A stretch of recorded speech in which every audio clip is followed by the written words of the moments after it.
Hey everyone out there in internet land, Nicole Cooper here, better known as the Mailbox Money Queen.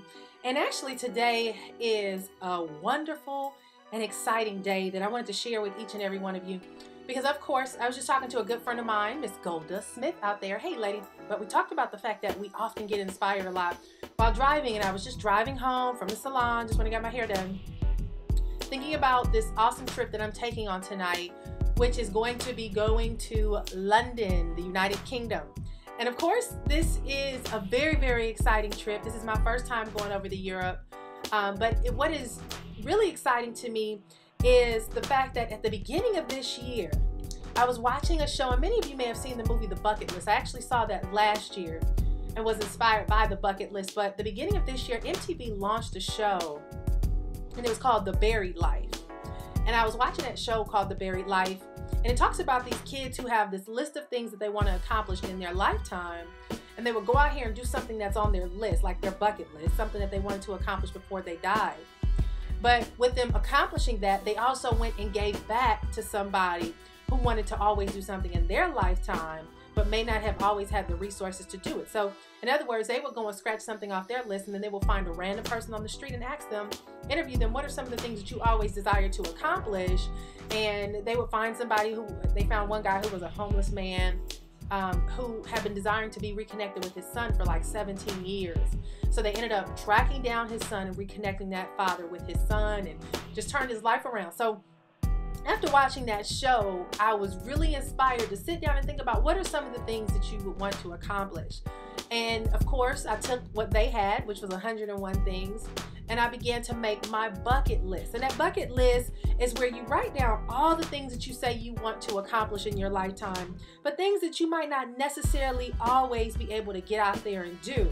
And so what I want to do is share with you guys a few things on my bucket list, because I want you to start thinking about some of the things that you want to do. Let me just tell you this story though. I wrote this bucket list February 3rd of this year, actually 4:06 p.m., 146 days ago, okay? And this is my phone. You probably can see it, 101 things to do before I die. You see that? Okay, so I wrote this bucket list. I was sitting down with my iPhone and just putting all the stuff in there, and I got to number 32. You can see number 33 is still there. All right, so I got to number 32. Well, February 3rd, I wrote this list, and about 24 hours later, I got a phone call telling me that I have been invited on a leadership retreat in Colorado.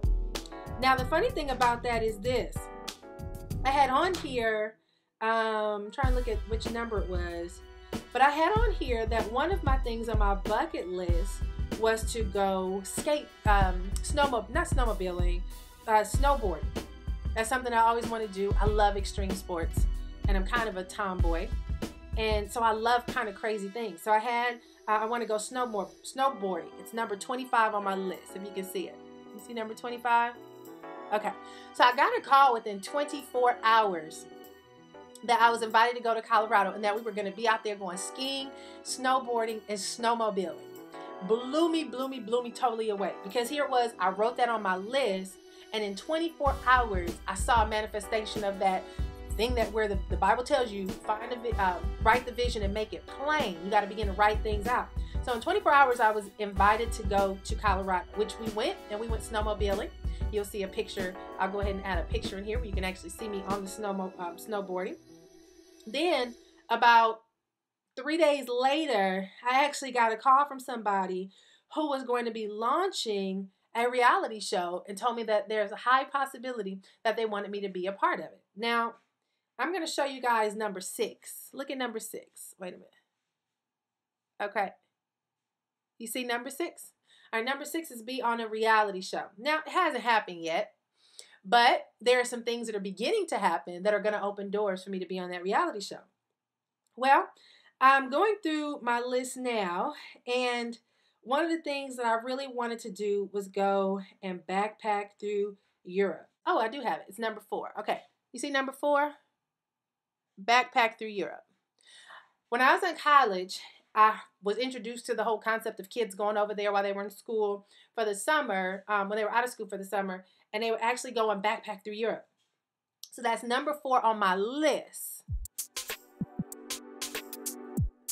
So this past couple weeks ago, I was invited to go to London.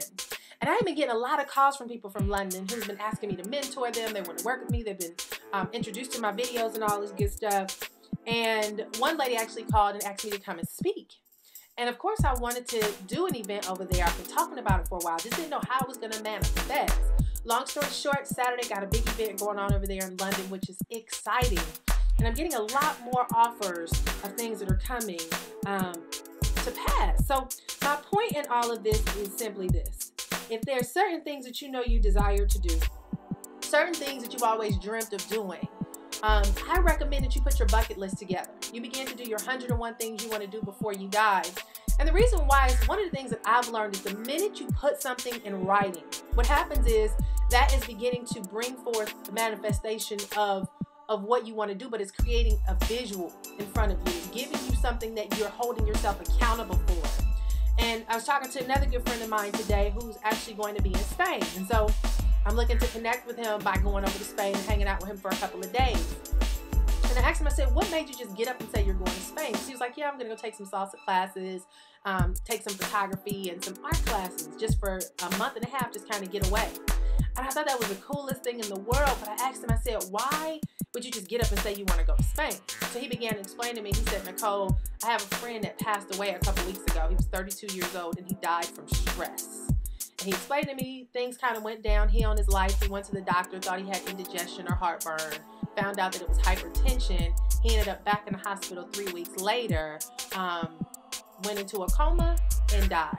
32 years old. I'm 33. So that made me realize that we have to begin to take advantage of our life before us. We got to stop waiting. And that's another thing. He made a reference to the 4-hour work week. If you haven't gotten that book yet, you need to go and get it. But in the 4-hour work week, he talks about taking mini vacations in your life instead of waiting till you retire to do everything or waiting until you have perfect circumstances. So we have to get out here. We got to begin to take advantage of opportunities and go for it. And many of you might be thinking, well, Nicole, I'm broke. I don't have the money. I don't have the time. My job won't get me off.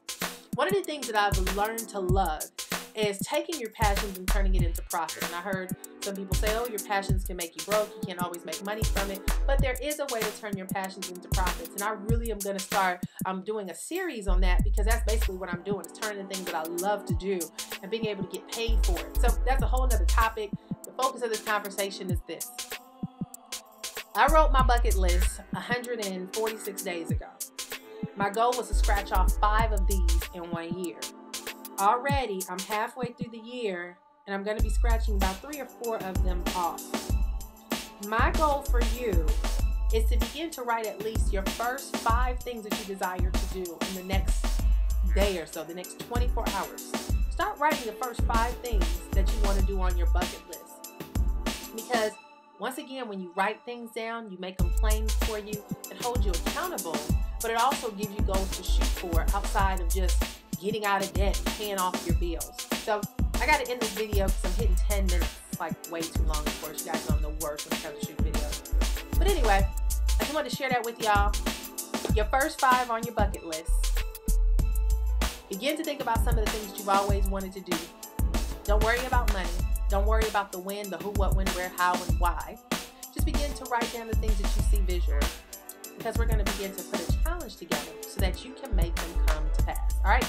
So, Nicole Cooper here. Gotta go pack for my awesome trip to London. I'm going to be putting my passport to good use.